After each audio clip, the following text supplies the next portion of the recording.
Mana tuan kau? Alah, kau masuk ni. Aku...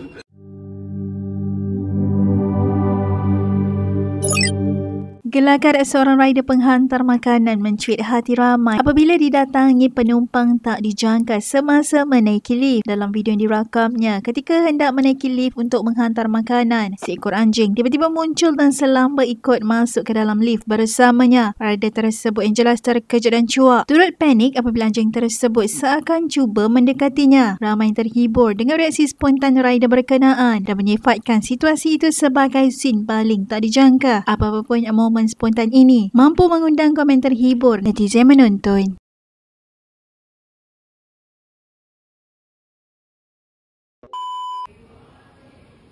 Mana tuan kau? Alah, kau masuk ni. Aku nak hantar order. Kau tingkat apa, bai? Jangan. Lek. Sama. Aku tingkat 14. Aku tingkat 14. Kau tingkat berapa? Kau tingkat berapa, bai? Sama pintu tutup. Kau tingkat berapa? Allahu Akbar. Allahu Akbar. Kau main pusing-pusing dengan aku. Ya Allah.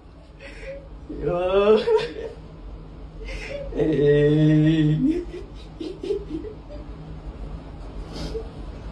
Kau tingkat berapa, bai? Aku nak hantar order ni. Kau tingkat berapa?